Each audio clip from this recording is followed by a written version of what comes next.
Hello and welcome to our channel. Today we are going to talk about a topic that affects many of us, energy vampires. If you've ever had a friend who sucks the life out of you, drains your energy, and leaves you feeling exhausted, then this video is for you. It's about how to deal with energy vampires, people who possess a personality trait called a dark triad. The dark triad consists of narcissism, self-centeredness, and an obsession with one's power, psychopathy, coldness and lack of conscience, and Machiavellianism, manipulation. Together, these traits create an individual who tries to control others through their words or actions to get what they want out of life. But don't worry, there are ways to protect yourself from their draining energy. In this video, we'll discuss some practical strategies that you can use to regain your power. From setting healthy boundaries to some strategies on how to deal with them, we've got you covered. So if you're tired of feeling drained by others and ready to take back control, sit back, relax, and let's dive in to learn some empowering ways to handle these kinds of people. To begin, you must identify the energy vampires in your life. They are not necessarily bad people, they're just draining your energy. Now, do you have the people you're thinking of? Okay, let's go.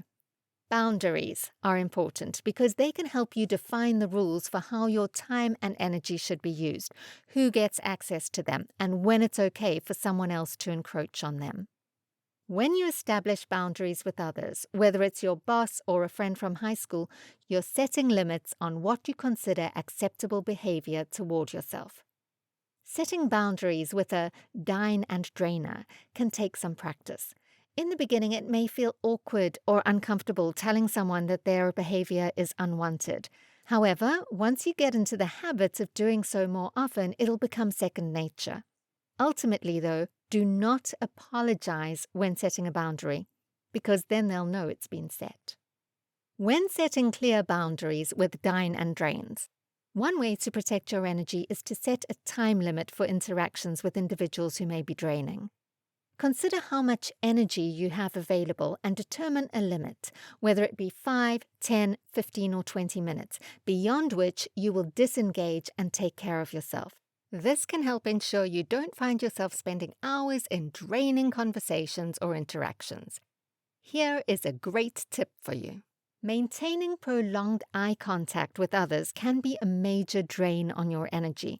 When we look someone in the eyes, it can signify engagement, attention, and receptiveness. However, when it comes to dealing with energy vampires, it's essential to be mindful of the amount of eye contact you make with them. While occasional eye contact is necessary, it's important to not let it become a prolonged engagement. It's about balancing being polite, respectful, and professional, but also keeping your energy in mind. This way, it will help you to preserve one of your most precious and limited resources, your energy. Did you ever think how much something so small could matter? But it does. It's also crucial to be aware of your reactions and emotions. Energy vampires feed off the energy of others and thrive on drama and negativity. To avoid falling into their trap, it's important to learn how to be neutral in your interactions with them. This means monitoring your emotions and preventing yourself from expressing overly positive or negative feelings. Try to keep a balance and make yourself less reactive. This way you can make yourself uninteresting to the other person and they will lose interest in you. This technique is commonly known as the grey rock method, where you aim to be neutral, unresponsive, and uninteresting to the other person, making it harder for them to feed off your energy. You can't help everyone. It's something we hear a lot, but it's true, and it should be your guiding principle when dealing with energy vampires. When someone is draining you, don't engage in the vortex of their drama or despair. Let them have their feelings without feeding into them. If they are complaining about something at work, don't try to solve their problem. Listen and offer support while they talk things out themselves. If they're venting about an ex-boyfriend or girlfriend who hurt them recently, don't tell them that person was wrong for doing whatever he or she did. Listen and let them know how much better off they are now. When someone comes to you with a problem, whether it is big or small, let him feel bad about himself for as long as possible before offering any assistance whatsoever. If you're dealing with a dine and dasher, for example, it can be tempting to worry that you might hurt their feelings if you cut them off. However, the truth is that these types of people aren't likely to change their behavior unless they are confronted about it. If an acquaintance continually brings up personal issues during your lunch dates and rarely pays their tab when they leave early, it might be best to avoid continuing this friendship altogether. There are many ways you can avoid draining relationships in the first place. For example, have you ever thought about how much you're talking versus how much you're listening? Many times, energy vampires simply want someone to listen to them and their concerns. The more you talk, the more energy you may be expending, especially if you are an introverted person. To preserve your energy in these situations, try to listen more than you talk and use short, open-ended questions such as why, when, or how to encourage the energy vampire to do most of the talking. This way, you not only show that you are attentive, but also you can conserve your energy. So, what if you were to take control of the conversation? It's not necessary to engage in heavy, depressing, or oppressive conversations. Instead, take initiative and change the topic to something more positive and simple. By doing this, you can not only shift the dynamic of the conversation, but also can lighten the mood.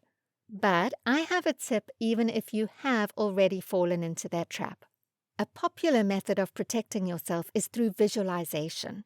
Some people find it helpful to imagine themselves surrounded by a protective shield of light or energy.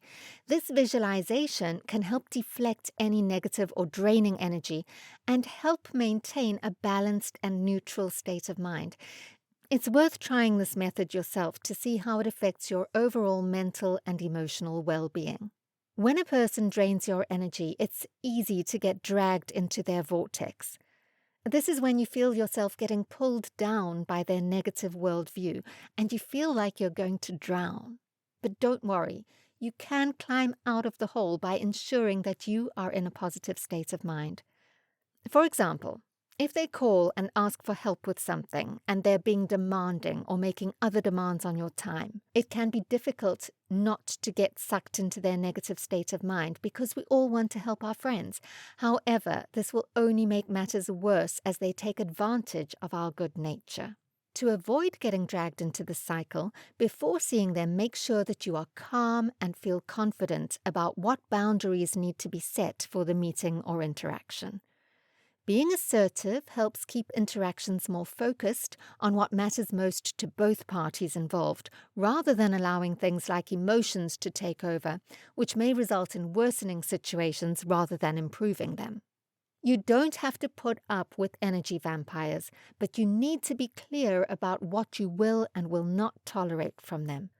It's important to understand that if someone is draining your energy, it isn't because they're trying to hurt you.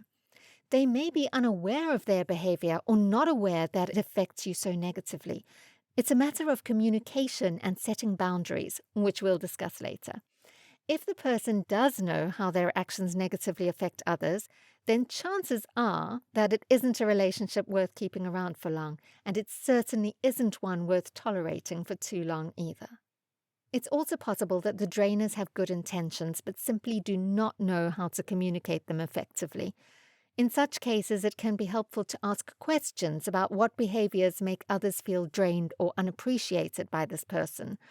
What makes them feel like they're being taken advantage of? Try asking questions like, when we spend time together, do I seem more interested in my phone than with me? Would you rather hang out with someone who cancels last minute all the time? And do I ever put myself first without considering whether or not everyone else is okay with doing things my way? Sometimes the best solution may be to simply sever contact with them. It may be a difficult decision to make, but it's essential to keep in mind that it's important to prioritize your well-being.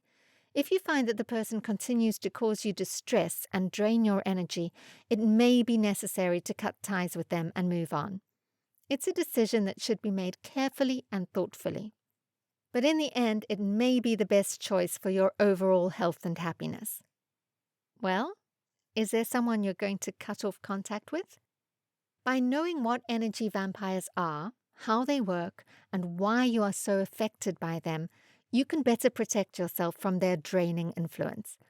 It's not easy to break free from an energy vampire's control, but by following these strategies, you will be on your way to reclaiming your life and finding more joy in the world around you. We've now covered the topic of how to protect yourself from leeches, but have you ever wondered how others see you? What if others think you're an energy vampire? Watch this video to find out the truth about yourself.